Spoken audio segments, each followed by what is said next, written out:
تو خاک ہے خاک میں لوٹ جائے گا۔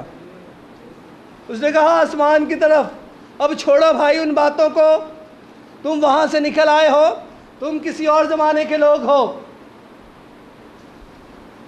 اور وہ اس نے کہا اے خداوند میں اپنی روح تیرے ہاتھوں میں سونپتا ہوں۔ اس کے بعد ہم ایک اور شخص کو دیکھتے ہیں جو بڑی عجیب عجیب باتیں کرتا ہے۔ جب ہمارے عزیز اس دنیا سے رخصت ہو جاتے ہیں، لوگ آتے ہیں، ہو نہ ہو تو 50% لوگ یہ ضرور کہتے ہیں جی بڑا نقصان ہوا ہے اس فیملی میں۔ کیا ہوا ہے؟ اب ایک عجیب شخص ہے، وہ کہتا ہے کالا نقصان جناب، مرنا تو نفع ہے۔ ہم اگر کہیں تو کہیں بھائی آپ پاسٹر صاحب کا لگتا ہے کچھ دماغ جو ہے ٹھکانے پہ نہیں ہے، ہمارے گھر ماتم ہے، نوجوان بیٹا مر گیا اور یہ سنا رہے ہیں جی مرنا نفع ہے۔ پر پالوس کچھ ایسا ہی بیان کرتا ہے۔ آئیے ہم پالوس کی طرف چلتے ہیں۔ اب یعقوب جو ہے وہ ماتم کر رہا ہے، اسے تسلی نہیں ہو رہی، یقیناً اس کا سخت نقصان ہوا، یقیناً اس کا سخت نقصان ہوا، ورنہ اس کے پاس یہ امید ہوتی تو وہ کہتا کوئی بات نہیں، میرا بیٹا نفع میں چلا گیا ہے، میرا بیٹا آسمان پر چلا گیا، میں بھی وہاں جاؤں گا، اسے مل لوں گا۔ اور اس کے پاس یہ امید نہیں تھی۔ اب پالوس فلپیوں کا خط، اس کا پہلا باب، جب اس کی امید بدلی، اس سے یہ مکاشفہ ملا، تو اس نے بڑی خوبصورت بات بیان کی۔ فلپیوں کا خط، اس کا پہلا باب، اس کی 21 آیت،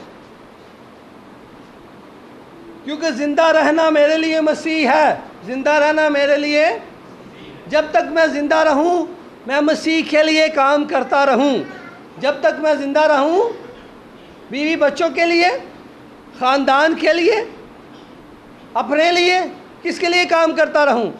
مسیح کے لیے۔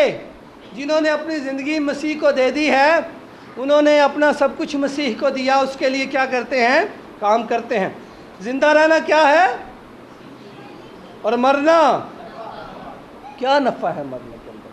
مرنے کے بعد تو لوگ کہتے ہیں خاک میں لوٹ جائے گا، خاک چاہیے اسے جناب، اس کے پاس خاک کی امید نہیں ہے، ورنہ خاک کو کوئی بھی نفع نہیں کہتا۔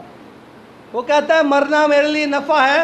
اس نفع کو دیکھتے ہیں کہ مرنے کے بعد ایمانداروں کو کیا مل رہا ہے، کیا اس کے پاس امید ہے جو وہ نفع کی بات کرتا ہے۔ 22ویں آیت، لیکن اگر میرا جسم میں زندہ رہنا ہی میرے کام کے لیے مفید ہے تو میں نہیں جانتا کسے پسند کروں، میں دونوں طرف پھنسا ہوا ہوں، میرا جی تو چاہتا ہے، پالوس کیا کہتا ہے؟ میرا جی تو چاہتا ہے کوچ کر کے مسیح کے پاس جا رہوں، کیونکہ یہ بہت ہی بہتر ہے۔ اب کوچ کرنے کے بعد پالوس کی کیا امید ہے؟ کیا پاتال؟ کیا خاک؟ وہی جو استفنس نے بتائی کہ وہ کوچ کر کے مسیح کے پاس جا رہے۔ پالوس اس بارے میں بڑا ہی پر امید ہے، اسے پورا کانفیڈنس ہے، اس بات کی تسلی ہے کہ میں مرنے کے بعد یسوع کے پاس جاؤں گا، میں مرنے کے بعد، گویا اب مسیحوں کا مرنا، اس دنیا سے رخصت ہونا فنا کی حالت نہیں ہے، ماتم اور واویلا کرنے کی حالت نہیں ہے، بلکہ یہ ایک راستہ ہے جس میں سے گزر کر وہ اپنے مسیحا کے پاس چلے جاتے ہیں۔ یہ کیا ہے؟ ایک راستہ ہے۔ اب موت جو ہے مسیحیوں کے لیے راستہ بن گئی۔ اب موت ماتم کرنے کی چیز نہ رہی، اب موت دکھ کرنے کی چیز نہ رہی، بلکہ ایک اچھی امید کی طرف لے جانے کا راستہ بنی۔ آج ہم اس بات پر غور کریں، کیا میں کس دور میں زندگی بسر کر رہا ہوں؟ بہت دفعہ ہم اپنی زندگی سے شریعت کو نکالتے نہیں، موسیٰ کی شریعت کو ہم اپنی زندگی سے ہلاتے نہیں، جو اس بات کا پیغام دیتی ہے تو خاک ہے، خاک میں لوٹ جائے گا۔ شاگردوں کی بھی کچھ ایسی حالت تھی۔ شاگرد جو ہیں وہ صحائف انبیاء کو بھی رکھنا چاہتے ہیں، شاگرد موسیٰ کی شریعت کو بھی رکھنا چاہتے ہیں، اور شاگرد فضل کو بھی رکھنا چاہتے ہیں۔ آئیے ہم اس حوالے کو پڑھتے ہیں اور انہیں درست کیا گیا۔ متی 17 باب۔ ہمیں بھی آج اپنے آپ کو درست کرنے کی ضرورت ہے تاکہ ہم اپنی امید کو پہچانیں اور ہم اس بات کو جانیں کہ ہم کس مکاشفہ کے تحت زندگی بسر کر رہے ہیں۔ 17 باب اس کی دوسری آیت۔ اور ان کے سامنے اس کی صورت بدل گئی اور اس کا چہرہ سورج کی مانند چمکا اور اس کی پوشاک نور کی مانند سفید ہو گئی، اور دیکھو موسیٰ اور ایلیا اس کے ساتھ باتیں کرتے ہوئے انہیں دکھائی دیے۔ پطرس نے یسوع سے کہا، ہے خداوند، ہمارا یہاں رہنا اچھا ہے، ہمارا یہاں رہنا مرضی ہو تو میں یہاں 3 ڈیرے بناؤں، ایک تیرے لیے، ایک موسیٰ کے لیے اور ایک ایلیا کے لیے۔ اب شاگرد بھی اس کنفیوژن کے اندر ہیں جس کے اندر اکثر ہم زندگی بسر کر رہے ہیں۔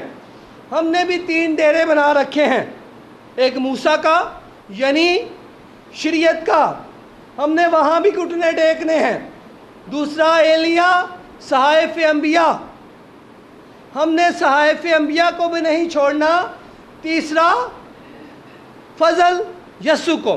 اس طرح ہماری زندگی ایک مکسچر سی زندگی ہے، سب چیزوں کا مکسچر بن گئی ہے، سمجھ نہیں لگ رہی جائیں کہاں۔ اب جب شاگردوں نے اس بات کا اظہار کیا تو خدا نے پتہ کیا کیا؟ خدا نے کہا، میں تمہیں بتاتا ہوں کون سا ڈیرا تم نے بنانا ہے، میں بتاتا ہوں کون سا ڈیرا بنانا ہے۔ آگے ہم پڑھتے ہیں اس بات کو۔ وہ یہ کہہ ہی رہا تھا کہ دیکھو ایک نورانی بادل نے ان پر سایہ کر لیا، اور اس بادل میں سے آواز آئی، یہ میرا پیارا بیٹا ہے جس سے میں خوش ہوں، اس کی سنو اور باقی ڈیروں کو کیا کرو؟ توڑو، باقی چیزوں کو چھوڑتے جاؤ۔ خدا نے کہا اسی کی سنو، اسی کا ڈیرا ہے۔ فضل کی بات سنو، اگر چاہتے ہو کہ خاک میں سے لوٹ آؤ، یاد رکھیے آج کے بعد اپنی امید کو بدل لیں، اور آپ نے ہمیشہ اس کلام کو کہنا ہے، تو خاک ہے، خاک میں لوٹ جائے گا، پر یاد رکھ اے بھائی عاشر، یاد رکھ اے بہن، اے بھائی منیر، تو خاک ہے، خاک میں لوٹ جائے گا، پر خاک میں سے لوٹ آئے گا۔ میرے مسیحا نے یہ کر دیا ہے، خاک میں سے لوٹ آئے گا۔ اور یہ مکاشفہ بڑا اہم ہے، اس لیے ہم اس بات کو اکثر کہتے ہیں، روتے ہی نہ رہیں، روتے ہی نہ رہیں۔ ایوب ایک بات کہتا ہے، ایوب کہتا ہے جو عورت سے پیدا ہوا ہے تھوڑے دنوں کا ہے، جو عورت سے پیدا ہوا ہے وہ اور غم سے بھرا ہوا ہے۔ عورت سے جو پیدا ہوا ہے تھوڑے دنوں کا ہے، اس کو پتہ ہے اس نے مٹی میں واپس جانا ہے۔ پر نیا نام ایسا نہیں بتاتا، یہ یاد رکھیے، جو عورت سے پیدا ہوا ہے تھوڑے دنوں کا ہے، اور جو نئے سرے سے پیدا ہوا ہے، جو نئے سرے سے پیدا ہوا ہے، آپ جو نئے سرے سے پیدا ہوئے ہیں ہمیشہ کی زندگی رکھتے ہیں۔ آپ کیا رکھتے ہیں؟ ہمیشہ۔ اس بات سے بھی پریشان نہ ہو جو ایوب نے کہا، عورت سے جو پیدا ہوا تھوڑے دنوں کا ہے، اس بات سے ہم نکل چکے ہیں۔ اب میرے مسیحا نے اس امید کو بدل ڈالا ہے، ہم تھوڑے دنوں کے نہیں بلکہ ہمیشہ زندہ رہیں گے اور خاک میں سے لوٹ آئیں گے۔ تھسلونیکیوں کا پہلا تھسلونیکیوں کا خط اس کا 4 باب۔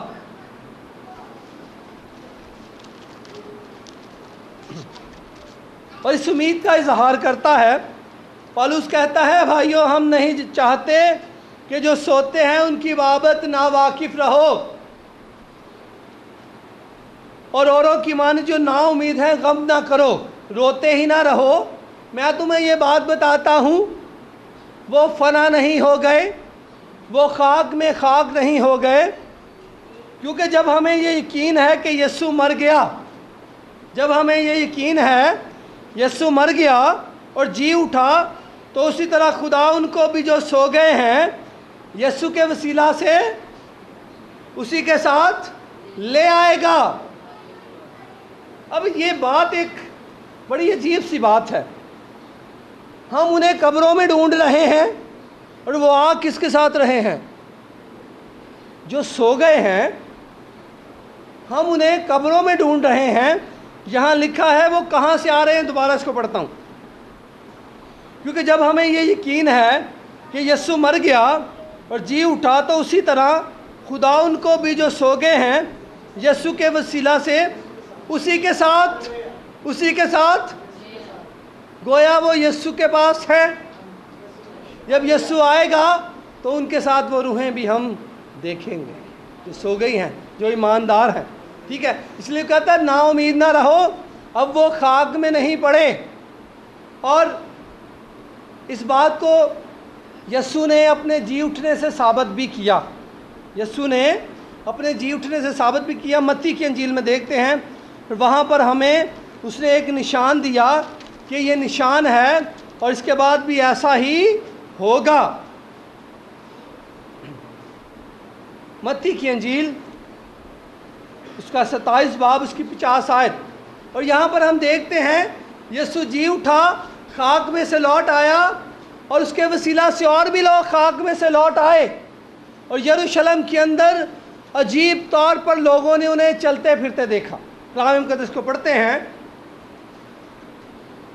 یسوع نے پھر بڑی آواز سے چلا کر جان دے دی، اور مقدس کا پردہ اوپر سے نیچے تک پھٹ کر 2 ٹکڑے ہو گیا۔ زمین لرزی، چٹانیں تڑک گئیں، زمین لرزی اور چٹانیں تڑک گئیں۔ مجھے یہاں پر کوہ سینا یاد آ رہا ہے، جب وہاں پر خدا کا روح اترا، کوہ سینا کی چوٹی جو ہے وہ کانپ رہی ہے، اس کی چٹانیں تڑک گئیں اور اس کے دھوئیں نکل رہے ہیں۔ کیوں؟ وہاں خدا کا روح اتر رہا ہے، یہاں مسیح کا روح، مسیح نے جب جان دی، اور مسیح کا روح جب اس کی لاش کے اندر آیا، جب اسے زندہ کرنے کے لیے اس قبر کے اندر اترا، تو وہ چٹانیں اسی طرح تڑکیں جیسے کوہ سینا کی تڑک رہی تھیں۔ گویا وہی یہوہ خدا اب یسوع کے روپ کے اندر آیا ہے، اور جب وہ چٹانوں کے اندر اترا ہے، چٹانوں کو وہی حالت ہو رہی ہے۔ اس کے بعد کیا ہوا؟ اور قبریں کھل گئیں، اور بہت سے جسم ان مقدسوں کے جو سو گئے تھے جی اٹھے۔ بہت سے مقدسوں کے جسم جو سو گئے تھے جی اٹھے، اور اس کے جی اٹھنے کے بعد قبروں میں سے نکل کر مقدس شہر میں گئے اور بہتوں کو دکھائی دیے۔ اور ہمیں یسوع نے اپنی زندگی کے اندر، اس زمینی خدمت کے اندر ایک نمونہ دکھایا ہے، ہم کس طرح سے جی اٹھیں گے، ہم کس طرح سے خاک میں سے لوٹ آئیں گے۔ بڑی ہی پر امید اور بڑی ہی تسلی کی بات ہے، پر کیا میں اس حصے کا وارث بننے والا ہوں؟ کیا بہنیں، بھائی، بزرگ اس اچھی امید میں شریک ہوں گے؟ کیا ہم خاک میں سے لوٹ آئیں گے؟ آج یہ ایک سوال ہے، بڑا اہم سوال ہے۔ اگر آپ کی زندگی کے اندر کوئی ایسی بات ہے جو آپ کو کلام سے دور لے جا رہی ہے، جو زندگی کے سر چشمے سے آپ کو دور کیے ہوئے ہے، جو اس امید سے دور رکھے ہوئے ہے، اس کے قریب آ جائیں۔ زندگی کے اندر کوئی ایسی برائی، بدی یا ایسی عادت ہے جو اس امید کو آپ سے دور کر رہی ہے، تو آج وقت ہے۔ آپ نے خداوند کا کلام سنا ہے، ہم سب اپنی آنکھیں بند کریں، ساری آنکھیں بند ہو جائیں۔ ہم نے خداوند کا کلام مقدس سنا، اور اس میں ہم نے صحائف انبیاء کو بھی پڑھ لیا، ہم نے موسیٰ کی شریعت کو بھی پڑھا، اور وہاں سے ہم نے ان کی امید کو دیکھا جو خاک کے اندر لے جاتی ہے۔ پھر میرا اور آپ کا مسیحا آیا اور اس نے امید کو بدل ڈالا، اور مجھے اور آپ کو یہ امید دی کہ ہم خاک میں سے لوٹ آئیں۔